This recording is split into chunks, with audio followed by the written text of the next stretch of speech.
मैं हूं आपकी टीचर मुबीना बारी और आप देख रहे हैं एफर्ट फॉर सक्सेस।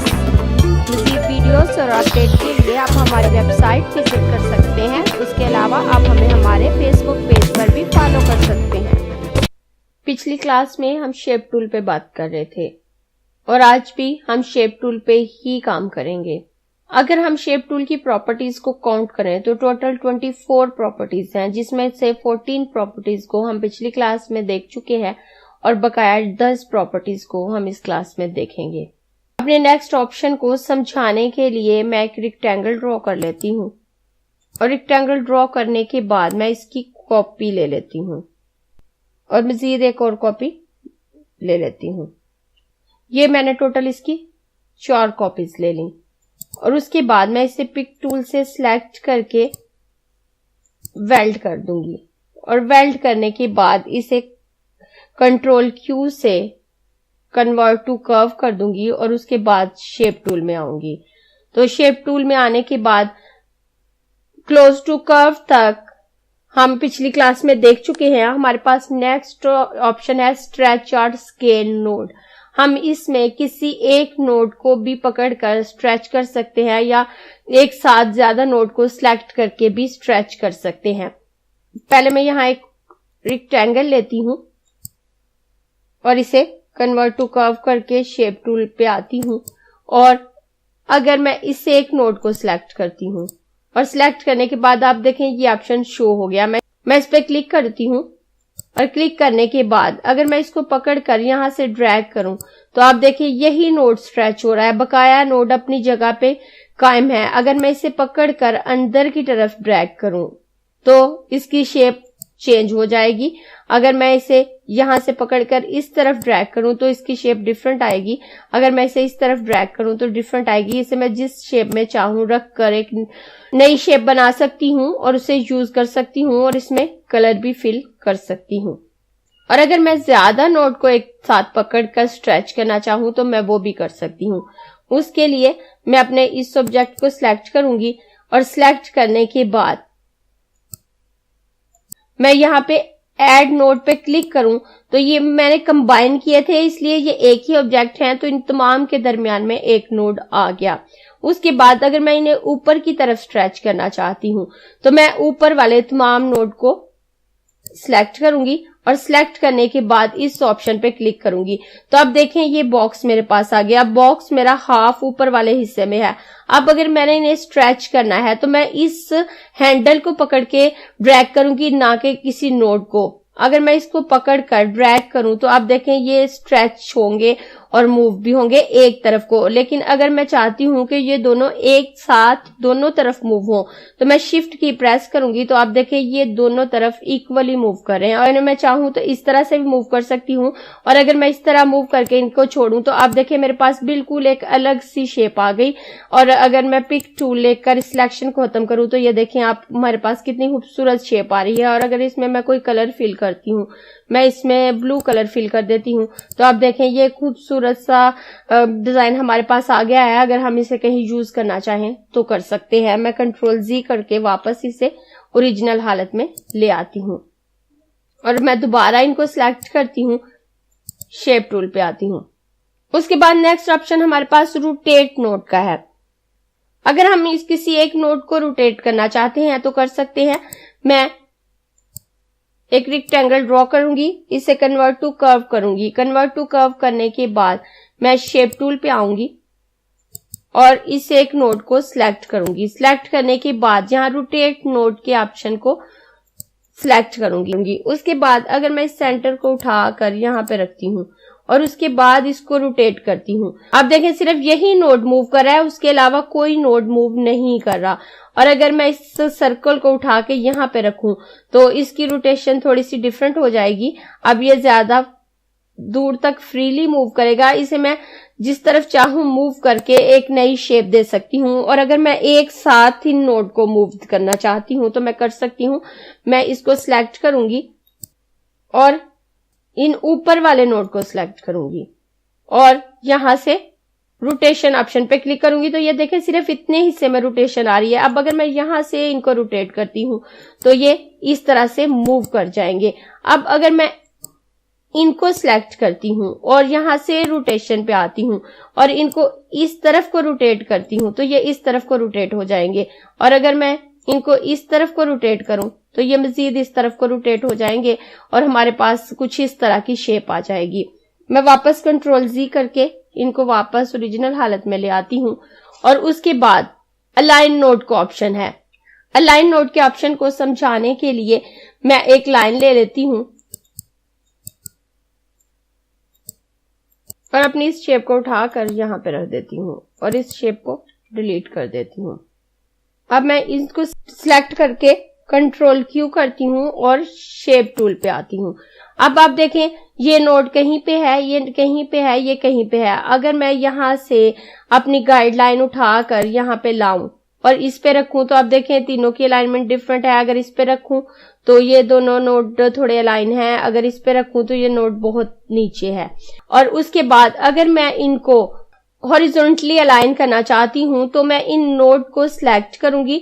सिलेक्ट करने के बाद ये ऑप्शन मेरे पास शो हो गया। मैं इस पे क्लिक करूंगी और अलाइन हॉरिजॉन्टली पे चेक लगा रहने दूंगी और अलाइन वर्टिकली पे से चेक हटाकर ओके करूंगी। तो आप देखें ये मेरे तमाम नोड एक पोजीशन में आ गए, तमाम नोड अलाइन हो गए। मैं वापस अपनी गाइडलाइन को नीचे लेके आऊं तो आप देखें ये मेरे तमाम नोड एक पोजीशन में हैं। मैं कंट्रोल जी करती हूँ और वापस अपने ऑब्जेक्ट को इसी पोजीशन में ले आती हूँ। पिक टूल लेती हूँ और इसको रोटेट करके वर्टिकल शेप में रख लेती हूँ और उठाकर थोड़ा नीचे कर लेती हूँ। अब आप देखें इसके नोड भी अलाइनमेंट में नहीं है। मैं यहाँ से वर्टिकल गाइडलाइन उठाती हूँ और यहाँ पे रखती हूँ तो आप देखें ये नोड अलाइन नहीं है। आप देखें ये नोड अलाइन नहीं है, यहाँ से कोई भी नोड अलाइन में नहीं है। अब अगर इनको मैं वर्टिकली अलाइन करना चाहूं तो पहले मैं इनको सिलेक्ट करूंगी, सिलेक्ट करके कन्वर्ट टू कर्व करूंगी। उसके बाद मैं शेप टूल लूंगी और शेप टूल लेने के बाद मैं इन नोड को सिलेक्ट करूंगी जिन्हें मैं वर्टिकली अलाइन करना चाहती हूँ और उसके बाद मैं इस ऑप्शन पे दोबारा क्लिक करूं तो अलाइन वर्टिकली पे चेक लगाऊंगी और अलाइन हॉरिजॉन्टली पे से चेक हटा दूंगी और ओके करूंगी। तो आप देखें वर्टिकली मेरे तमाम नोड्स अलाइन हो चुके हैं। अगर मैं अपनी गाइडलाइन यहां लाऊं तो आप देखें मेरे तमाम नोड एक पोजीशन में आ रहे हैं। अब मैं यहां से इन गाइडलाइन को हाइड कर देती हूं और अपने इस ऑब्जेक्ट को भी डिलीट कर देती हूं। अब मैं एक रेक्टेंगल ड्रॉ कर लेती हूं और ड्रॉ करने के बाद इसे कन्वर्ट टू कर्व कर लेती हूँ और शेप टूल पे आती हूँ और शेप टूल पे आकर मैं इसे दोबारा सिलेक्ट करूंगी और सिलेक्ट करने के बाद ऐड नोड कर दूंगी। अब ये दरमियान वाले ऐड मेरे पास आ गए। अब यहां से मेरे पास जो ऑप्शन है रिफ्लेक्ट नोड हॉरिजॉन्टली, अगर इसमें हम अपने एक नोड को एक तरफ खींचते हैं तो वो दूसरी तरफ खुद बहुत खींचता चला जाता है।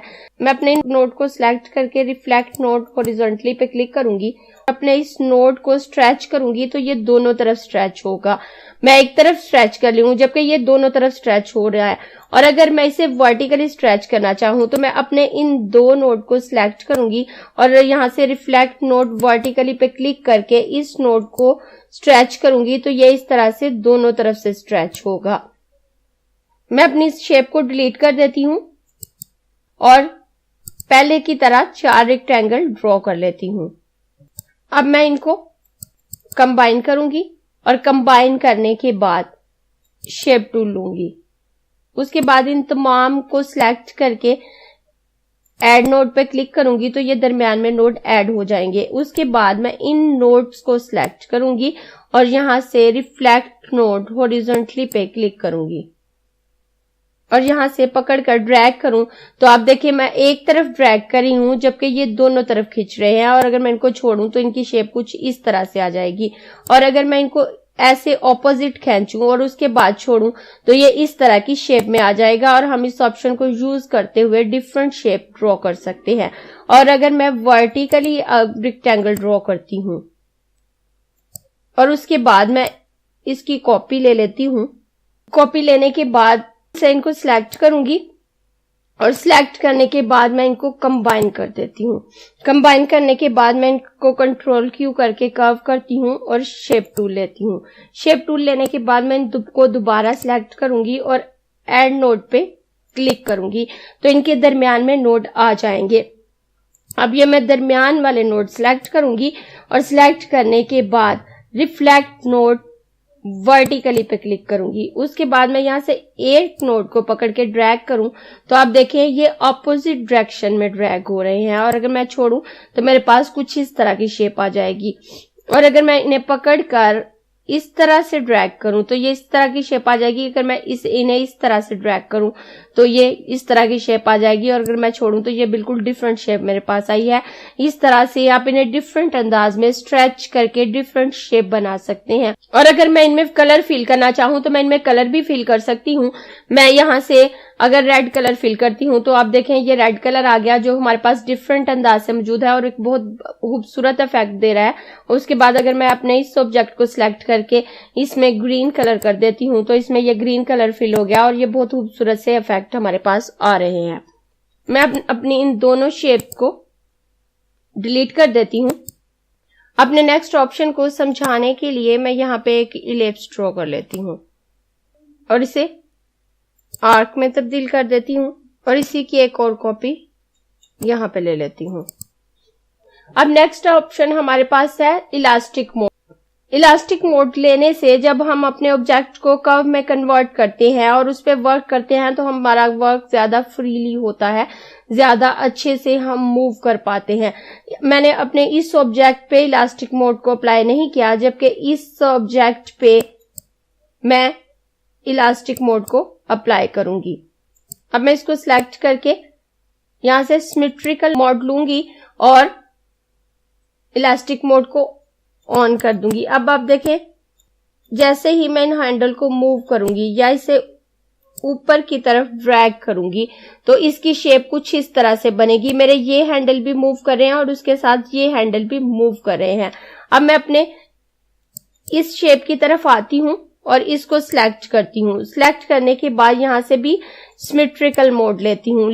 अब इस पे मैंने इलास्टिक मोड अप्लाई नहीं किया। आप देखें जैसे ही मैं इसको मूव कर रही हूं तो इसका सिर्फ ऊपर का हैंडल मूव कर रहा है, नीचे के हैंडल इसके साथ मूव नहीं कर रहे। आप देखें जब मैं इसकी शेप को बना रही हूं तो ये थोड़ी नोकदार बन रही है, जबकि ये ज्यादा गोल बन रही है। मैं दोबारा इसको सिलेक्ट करके जब मूव करूंगी, अब आप देखें ये इलास्टिक मोड ऑन है तो मेरे नीचे के हैंडल भी इसके साथ ही मूव कर रहे हैं, मैं इसे जिस तरफ भी मूव कर रही हूं। अगर मैं अपने इस पे आती हूं और यहाँ पे मैं इसको सिलेक्ट करती हूँ और सिलेक्ट करने के बाद इसको मूव करती हूँ तो आप देखें जस्ट मेरे ऊपर वाला हैंडल मूव कर रहे हैं, नीचे वाले मूव नहीं कर रहे। तो इसकी जो ऊपर की शेप है वो थोड़ी सी पॉइंटी बन रही है, जबकि इसकी ज्यादा गुलाई में है। यानी कि अगर आप किसी शेप पर इलास्टिक मोड अप्लाई करते हैं तो उसके तमाम हैंडल एक साथ वर्क करेंगे और वो मूव करेंगे। लेकिन अगर आप चाहते हैं कि आपके नीचे वाले ये दोनों हैंडल वर्क ना करें, जस्ट ऊपर का हैंडल वर्क करे, तो आप इलास्टिक मोड को ऑफ कर सकते हैं। उसके बाद सिलेक्ट ऑल नोड का ऑप्शन है, तो मैं इनको सिलेक्ट करके डिलीट कर देती हूँ। मैं फ्री हैंड टूल से एक लाइन ड्रॉ कर लेती हूँ और इसे कन्वर्ट टू कर्व करके शेप टूल लेती हूँ। तो आप देखें इसके यहाँ पे नोड है, यहाँ पे नोड है। और अब अगर इन तमाम नोड को मैं सिलेक्ट करना चाहूँ, वैसे तो मैं इसके गिर्द बॉक्स बना के भी सिलेक्ट कर लेती हूँ, लेकिन बाज़ औक़ात हमारा काम बहुत बड़ा होता है और हम जूम करके काम कर रहे होते हैं और उस तरह से सिलेक्शन बनाकर अपने तमाम नोड को सिलेक्ट करना हमारे लिए पॉसिबल नहीं होता। तो हम किसी एक नोड पे क्लिक करते हैं या इस लाइन पे क्लिक करते हैं और सिलेक्ट ऑल नोड पे क्लिक करते हैं तो हमारे तमाम नोड सिलेक्ट हो जाते हैं। उसके बाद नेक्स्ट ऑप्शन रिड्यूस नोड का है, तो इससे जो एक्स्ट्रा नोड हमारी शेप में होते हैं वो रिड्यूस हो जाते हैं। मैं एक पॉइंटी लाइन बना लेती हूं यहां पे। अब आप देखिए मैंने एक लाइन बना ली। अब इसमें मैं एक्स्ट्रा नोड ऐड कर देती हूँ। मैं यहाँ पे क्लिक करके इसमें नोड ऐड कर देती हूँ, एक नोड यहाँ पे ऐड कर देती हूँ, एक नोड यहाँ पे ऐड कर देती हूँ, एक नोड यहाँ पे ऐड कर देती हूँ। इस तरह से ये डिफरेंट नोड जो मैंने ऐड कर दिए। अब कुछ मेन नोड होते हैं जिन पे हमारी शेप डिपेंड होती है और कुछ नोड ऐसे होते हैं जिनसे खत्म होने से हमारी शेप को कोई फर्क नहीं पड़ता, वो एक्स्ट्रा नोड होते हैं और हमारी फाइल को हैवी कर रहे होते हैं, तो हम इससे उन नोड्स को खत्म कर सकते हैं। अब अगर मैं इस ऑप्शन पे क्लिक करूं उसके बाद रिड्यूस नोड के ऑप्शन पे क्लिक करूं तो ये तमाम एक्स्ट्रा नोड जो मेरी शेप में है वो खत्म हो जाएंगे। अगर मैं इस पे क्लिक करूं तो आप देखें तमाम एक्स्ट्रा नोड मेरी शेप में से खत्म हो गए। नेक्स्ट ऑप्शन हमारे पास है curve smoothness. Adjust the smoothness of curve by changing the number of node, कि नोड के नंबर चेंज करके अपने कर्व को ज्यादा स्मूथ बना सकते हैं। मैं अपनी शेप को सिलेक्ट करूंगी और सिलेक्ट करने के बाद सिलेक्ट ऑल नोड के ऑप्शन पे क्लिक करूंगी और उसके बाद मैं यहां से इस ऑप्शन की नंबरिंग को ज्यादा करूं तो आप देखें जैसे जैसे मैं इस ऑप्शन को ज्यादा कर रही हूं तो आपको थोड़ी चेंजिंग नजर आ रही है, लाइन डबल होती हुई नजर आ रही है। जब मैं उसको छोड़ूंगी तो वो कर्व स्मूथ हो जाएगा। मैं वापस लाती हूं तो आप देखें इस हिस्से में आपको चेंजिंग होती हुई नजर आएगी। मैं दोबारा इस ऑप्शन पे क्लिक करूं तो आप देखें मैं जैसे जैसे इसको ला रही हूँ ये चेंज हो रहा है, मेरे नोड्स की जगह चेंज हो रही है। और अगर मैं इसे यहाँ पे छोड़ूं तो जिस जगह पे अब ये कर्व है वो चेंज हो चुका होगा। इस तरह इस ऑप्शन के इस्तेमाल से आप अपने कर्व की स्मूथनेस को बेहतर बना सकते हैं। उसके बाद ये जो छोटे एरो नजर आ रहे हैं इस पे क्लिक करूं तो हमारे पास एक ही ऑप्शन बचता है बाउंडिंग बॉक्स का। बाउंडिंग बॉक्स क्या है? जब हम कोई कर्व ऑब्जेक्ट लेते हैं तो उसके इर्द गिर्द डॉटेड बॉक्स आ रहा होता है। अगर मैं यहां से कोई भी शेप लेती हूँ, 3 पॉइंट कर्व लेती हूँ और उससे एक शेप ड्रॉ कर लेती हूँ और जैसे ही मैं इस शेप को छोड़ूंगी तो ये डॉटेड सा एक बॉक्स मेरे पास आ रहा है, ये है बाउंडिंग बॉक्स। और अगर मैं इस ऑप्शन पे क्लिक करके इस ऑप्शन पे क्लिक करती हूं तो ये बाउंडिंग बॉक्स खत्म हो जाएगा। अब दोबारा जब मैं 3 पॉइंट लाइन टूल लेकर एक लाइन ड्रॉ करूंगी और इसको कर्व करके छोड़ूंगी तो अब ये बाउंडिंग बॉक्स नहीं आया। अब अगर मैं इस ऑप्शन पे क्लिक करूं और इस पे क्लिक करूं तो ये बाउंडिंग बॉक्स आ जाएगा। इससे हम ये डिसाइड कर सकते हैं कि जब हम कोई कर्व ऑब्जेक्ट क्रिएट कर रहे हैं, कोई कर्व ऑब्जेक्ट ड्रॉ कर रहे हैं तो उसके इर्द गिर्द बाउंडिंग बॉक्स आए या ना आए। लेकिन मोस्टली बाउंडिंग बॉक्स का आना हमारे लिए ज्यादा बेटर रहता है क्योंकि इससे हम अपने ऑब्जेक्ट को छोटा बड़ा कर सकते हैं या फिर इसके दरमियान वाले क्रॉस पे क्लिक करके इसको रोटेशन मोड में लाकर इसको रोटेट भी कर सकते हैं। इसके साथ ही शेप टूल की जितनी प्रॉपर्टीज थी वो कंप्लीट हो चुकी हैं। अब अगर मैं शेप टूल के नीचे इस ट्रायंगल पे क्लिक करूं तो इसमें काफी सारे ऑप्शन हैं जिन्हें हम आने वाली क्लासेस में देखेंगे। अगर आपको ये क्लास पसंद आई है तो लाइक कीजिए, अपने दोस्तों के साथ शेयर भी कीजिए ताकि वो भी सीख सके। आप अपने क्वेश्चंस और व्यूज नीचे कमेंट बॉक्स में लिख सकते हैं और अगर आपने चैनल सब्सक्राइब नहीं किया तो प्लीज सब्सक्राइब कीजिए ताकि आपको आने वाली वीडियोस का नोटिफिकेशन फौरन से मिल सके।